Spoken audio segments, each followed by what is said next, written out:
Audio one पुस्तक का नाम जीवन साधना करें देवता बने। लेखक वेदमूर्ति तपोनिश पंडित श्री राम शर्मा आचार्य। जीवन साधना करें देवता बने। गायत्री मंत्र हमारे साथ साथ। ओम भूर्भुवः स्वः तत्सवितुर्वरेण्यं भर्गो देवस्य धीमहि धियो यो नः प्रचोदयात्। मित्रों, देवता होने के लिए थोड़े से प्रयास करने पड़ेंगे और उस प्रयास का नाम है जीवन साधना। साधना किसे कहते हैं बेटे? अनगढ़ को सुगढ़ बनाने का नाम साधना है।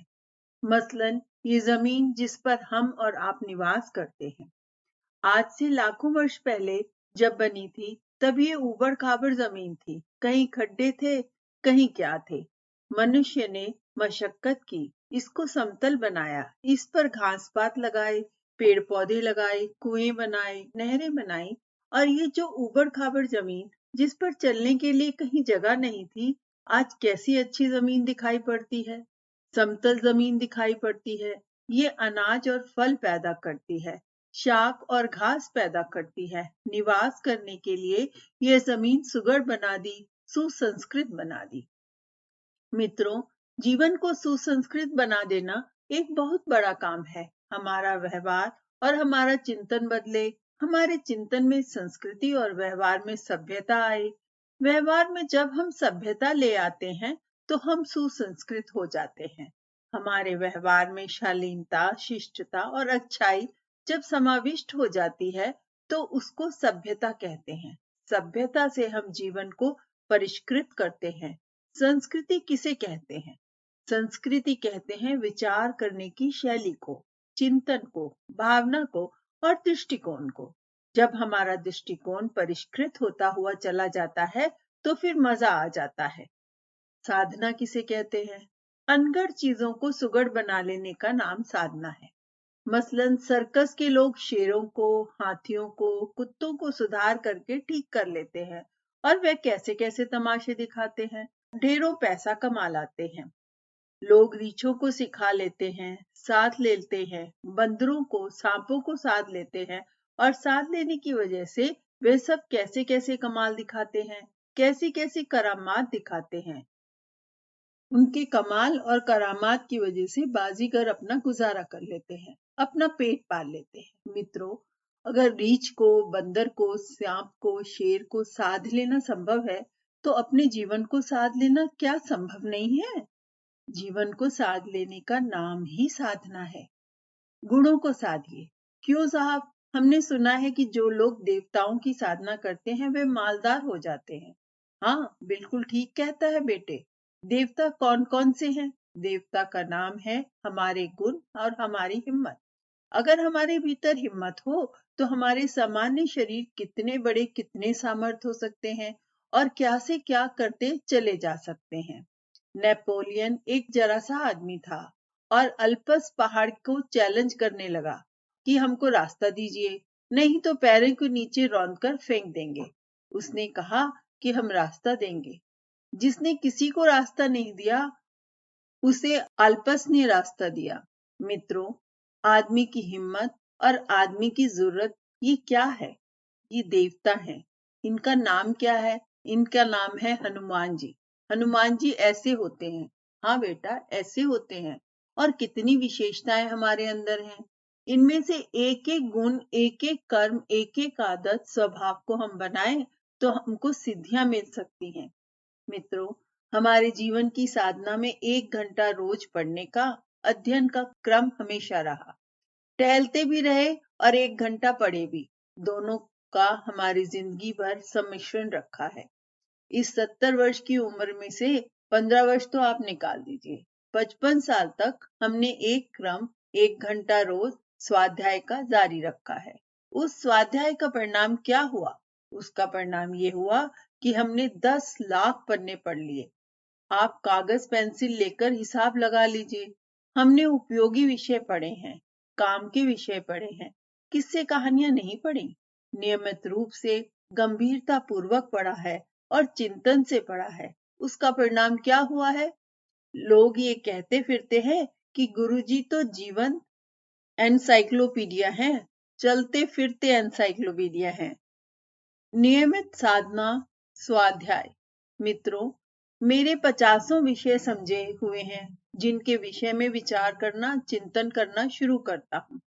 आपने अखंड ज्योति के लेख पढ़े हैं।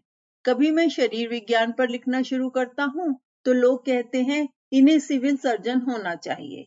हाँ बेटे, मैं सिविल सर्जन हूँ। और क्या क्या कहते हैं। जब मैं कानून के ऊपर और लॉजिक के ऊपर लिखना शुरू करता हूँ तो लोग कहते हैं ये आदमी कोई हाई कोर्ट का जज होना चाहिए। हाँ बेटे, मैं जज हूँ और मेरे ज्यूरिस्प्रूडेंस में और दूसरी चीजों के बारे में बहुत बारीकी से पढ़ा है। असंख्य विषय मैंने पढ़े हैं। तो महाराज जी समय कहाँ से लाएं? बेटे, पढ़ने के लिए 1 घंटा नियमित था, व्यवस्था के साथ पढ़ा। परिणाम क्या हुआ? उसने अथाह ज्ञान दे दिया। ये क्या चीज है? ये बेटे स्वाध्याय के प्रति तन्मयता है। ये क्या है? सरस्वती की पूजा है। तो क्या आप सरस्वती के पुत्र हैं? हाँ, हम सरस्वती के पुत्र हैं, क्योंकि हमने स्वाध्याय से प्रेम किया है। स्वाध्याय से प्रेम में दिलचस्पी हो तो यही सरस्वती का प्रेम है। सरस्वती का यही प्रेम आपको निहाल करा सकता है, विद्वान बना सकता है। यह कोई अचंभे की बात नहीं है। गुरुजी, आप चारों वेदों के भाष्य किए हैं। हाँ किए हैं। 18 पुराणों के। हाँ किए हैं। उपनिषदों के, दर्शनों के। हाँ किए हैं। आपने अपने वजन से अधिक किताबें भी लिखी हैं। हाँ बेटे, लिखी हैं। तो कोई आपका स्टेनो है? नहीं बेटा, हमारा स्टेनो नहीं है। कोई पीए है आपका? नहीं, कोई पीए नहीं है। आप ही लिखते हैं? हम ही लिखते हैं। ये कैसे हो गया? इतने लंबे जीवन का आप हिसाब लगा लीजिए। मैं आपको हिसाब लगाकर बता सकता हूँ कि आदमी इतने लंबे जीवन में 5 घंटे रोज नियमित रूप से लिखे तो जो कुछ भी मैंने लिखा है उससे ज्यादा लिखा जा सकता है। अरे महाराज जी, ये तो अचंबा है, जादू है। ये अचंबा नहीं है और जादू भी नहीं है, साधना है। साधना, क्रमबद्धता, नियमितता और व्यवस्था अगर जीवन में लाई जा सके तो आदमी कमाल कर सकता है, चमत्कार दिखा सकता है।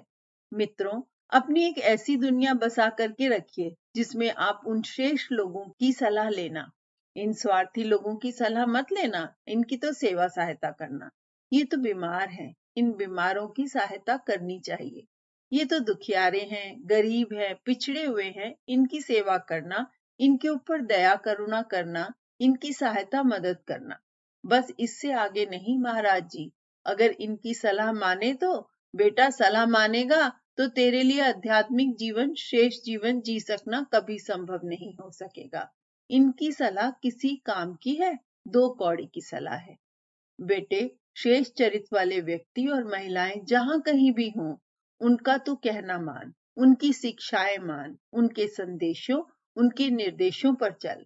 अगर ऐसा करेगा तो वह संतों की दुनिया, ऋषियों की दुनिया, ज्ञानियों और तपस्वियों की दुनिया तुझे सलाह और सहारा देती रहेगी, आगे बढ़ाती रहेगी, ऊंचा उठाती रहेगी और तू देवता बनने का जीवन साधना के मार्ग पर चलता रहेगा। इनका कहना ना मानेगा तब तेरी मिट्टी पलीद हो जाएगी। मीरा के सामने एक ऐसा ही सवाल पैदा हो गया था। मीरा के घर वाले न भजन पूजा करने देते थे, न ध्यान करने देते थे, न संत के पास जाने देते थे, न कहीं प्रचार के लिए जाने देते थे और न जीवन का उद्देश्य पूरा करने देते थे। कहते थे कि यहीं कैद खाने में रहना पड़ेगा और हमारा कहना मानना पड़ेगा। मीरा ने एक पत्र गोस्वामी तुलसीदास जी को लिखकर भेजा था। बताइए महाराज जी, मैं घर वालों का कहना मानूं या ना मानूं? मेरे घर वाले तो बड़े बूढ़े हैं, तो बुजुर्ग हैं, पर बहुत तंग करते हैं। इनका कहना मानना चाहिए या नहीं मानना चाहिए? क्या करें? गोस्वामी तुलसीदास ने साफ ही कुछ नहीं लिखा कि क्या करना चाहिए और क्या नहीं करना चाहिए, पर एक कविता मीरा के नाम लिख कर भेजी। कितनी सुंदर कविता है, जिसमें सारी की सारी फिलॉसफी, हमारा शिक्षण जो कि हम आज आपको दे रहे हैं, ये सारा शिक्षण मीरा के नाम गोस्वामी तुलसीदास जी के द्वारा लिखे पत्र में सम्मिलित है।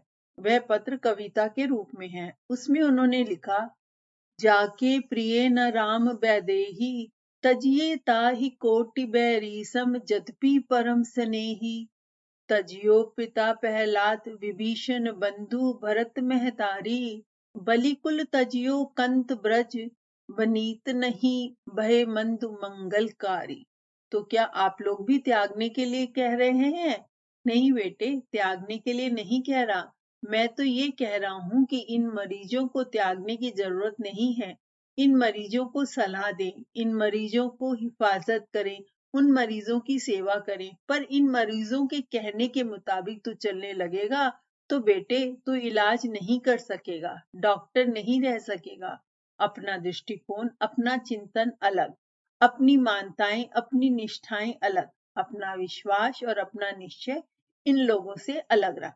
महाराज जी, हमारी बीवी कह देगी तो हम गायत्री परिवार में आ जाएंगे। नहीं बेटे, तेरी बीवी नहीं कहेगी।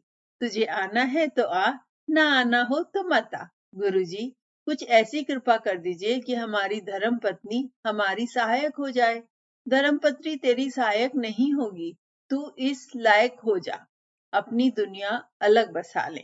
मित्रों, पहला वाला शिक्षण यह है कि आप अपनी दुनिया अलग बसा लीजिए, उसी में मौज से रहा करिए। छावनी में रहा करिए, मोर्चे पर लड़ने जाया करिए, फिर छावनी में आ जाया करिए। गुफा में रहा कीजिए, जंगल में लकड़ी काटने जाया कीजिए और फिर गुफा में आ जाया कीजिए। मित्रों, यदि ऐसी गुफा बना लें तो आपके लिए संभव है कि आप आध्यात्मिक जीवन जिएं, कोई महत्वपूर्ण निश्चय करें, कोई महत्वपूर्ण कदम उठाएं। अन्यथा आपको कोरी कल्पनाएं आती रहेंगी, मैं संत बनूंगा, ऐसा करूंगा, ये करूंगा, पर आप कुछ भी नहीं कर सकेंगे। आप जिस दुनिया में रहते हैं, उसके रिवाज, कायदे, नियम और उसके ढर्रे, उसके स्वभाव आपको इतने ज्यादा प्रभावित करते रहेंगे कि आपको एक कदम भी नहीं बढ़ने देंगे। आपकी बीवी मान जाएगी तो बेटा नहीं मानेगा, बेटा मान जाएगा तो साला नहीं मानेगा, साला मान जाएगा तो जमाई नहीं मानेगा, पड़ोसी नहीं मानेंगे, सारा समाज नहीं मानेगा।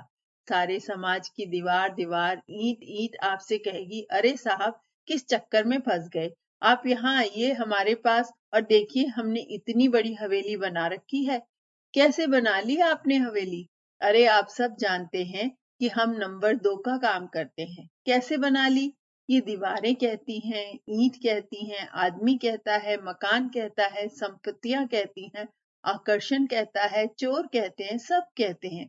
सबका शिक्षण एक और आप एक और। तो क्या करें? बेटे, इस दुनिया से भाग जा और गुफा में चला जा। कौन सी गुफा में? मैंने बताया तो था, अपने मन की गुफा में। अपने मन की एक ऐसी गुफा बना ले, अपने मस्तिष्क में एक ऐसी दुनिया बसा ले जिसमें कि श्रेष्ठ व्यक्ति, श्रेष्ठ आचार, श्रेष्ठ शिक्षाएं भरी पड़ी हों। इतना अगर तू कर पाए तो समझ ले कि तेरी दुनिया बस गई। फिर इस दुनिया से लड़ने में तू समर्थ है, भव बंधनों से लड़ने में समर्थ है। फिर लोगों की सेवा कर सकता है, प्रेम दे सकता है, मदद सहायता कर सकता है, उनका मार्गदर्शन कर सकता है। तुझे उन मार्गदर्शन पर चलने की जरूरत नहीं है। उनको श्रेष्ठ मार्गदर्शन, श्रेष्ठ शिक्षा दे। अगर ऐसा करेगा तो बेटे, ये पहला वाला शिक्षण, पहली वाली पंचशील की शिक्षा है, जहां से आदमी देवता बनने का कदम बढ़ाता है, अपने निष्कर्ष स्वयं निकालता है, अपने निर्णय स्वयं करता है। तब उसके लिए संभव है कि वह ऊंचे मार्ग पर चलने में समर्थ हो सके। दूसरों की सलाह पर टिका परावलंबी तो उसके लिए भी कभी कुछ संभव न हो सकेगा। कल्पनाएं तो करता रहेगा पर चल ना सकेगा। बेटे, ये हुई नंबर 1 बात।